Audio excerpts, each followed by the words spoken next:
Today I have a really fun DIY video, and if you watch my kitchen tour video you'll know that I have an ugly corner in my kitchen and I have a horrible black fridge that sticks out like a sore thumb. So today I'm doing a little DIY and I'm showing you how I'm going to paint it. So because it's a fridge, I have been doing a lot of research into how I was going to do it because I don't want to mess it up, because if I mess it up I'll have to get a new fridge. But I'm confident I'm not going to mess it up, fingers crossed. And of course I am painting my fridge pink, but it's a really nice shade of pink. It's not too in your face pink. Basically I would love one of those fancy fridges that are really expensive, we all know them, and they come in like funky colours and everything, but I just can't afford one of them fridges. So my fridge is perfectly fine as well, it works, so it's just not pretty. So I'm going to give that a little transformation today. Like all things that get painted, there is the risk of chipping, discoloration, peeling, so you just need to bear that in mind. I will do a review and keep you posted if I have any issues with my fridge, but so far everything I have painted I haven't had much issues, but just do bear that in mind before you take on any DIY project. So the paint I'm using today is, I'm using good old Rust-Oleum. I've been using them a lot in my videos lately. I'm using the plastic primer because my fridge is like a PVC plastic veneer, so that's why I picked this primer to prime the fridge. And then for paint I'm using the furniture paint in the satin finish, and the colour is called Pink Champagne. So this is the before and the ugly corner of my kitchen. Don't ask what I'm going to do with the microwave and the radio, but that is getting tackled. Not painted, just replaced. So this is the before of my fridge. As you can see, nothing wrong with it, perfect fridge, but it's just black and it doesn't match in with the kind of shabby chic theme of my kitchen. And if you have a look at my video of my kitchen tour, you'll see what I mean. This sticks out like a sore thumb. So I have just peeled off the logo of the fridge, so I used a knife just to pick off the logo. I now have to clean it with sugar soap and get it all nice and clean and prepped for the primer. So that's it there. My ugly black fridge be gone. So the primer is an aerosol and naturally it does smell, but the smell doesn't linger for too long, which is good because I have been able to put this back into my kitchen and the smell isn't actually that bad. I don't know if you can see on camera in detail, but it feels really gritty and matte, which is good, so hopefully the paint will be able to stick to that when I do go to put it on. It's quite hard to see it up close in detail, but if you can hear the kind of texture of it there.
I just want to share a little tip because I am using a roller so I get a really smooth effect on my fridge, but for the little nooks and where you open it with your hand, I'm using a foundation brush, an old one, because it gives it a really smooth finish and I don't want to see any bristle marks.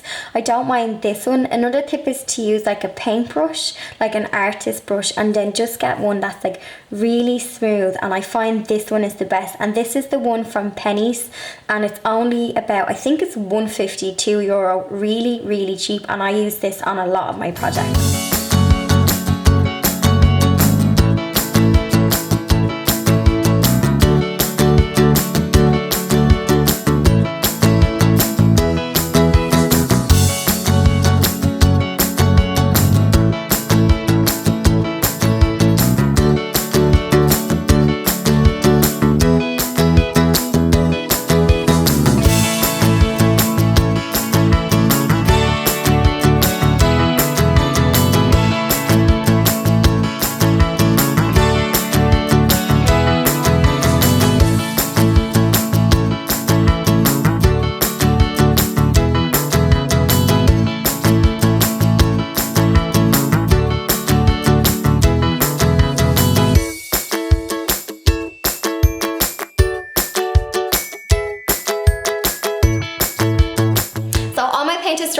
I've let it dry overnight and I'm absolutely thrilled with how it's after finishing out. A few questions as well I was getting was, can it be cleaned and will your magnets still work? And yes to both. So I just want to show you me clean. So I don't know if you can see it on camera, the actual texture of the fridge, but it's completely smooth.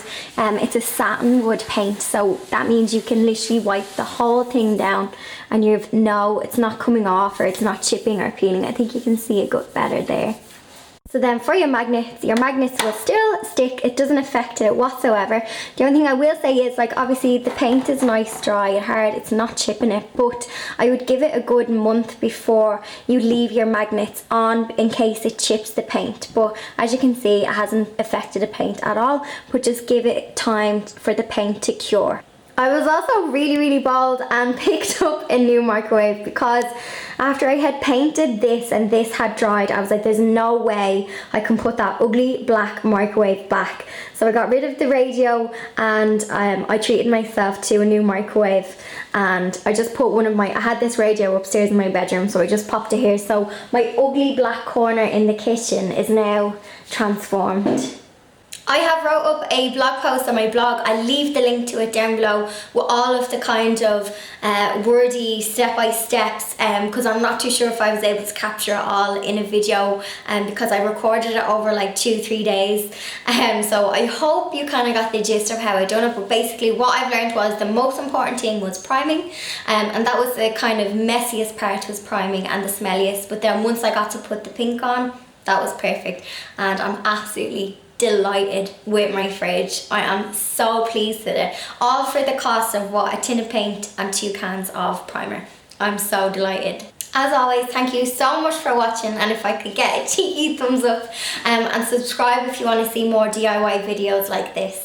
Also, if there is something you really want to see on my YouTube channel, just leave it in the comments below. So if you have something like a specific DIY you want me to do, or something you want to see in my house, just let me know. And thank you so much for watching and all your continued support on my videos, because it does really mean a lot. Thanks for watching.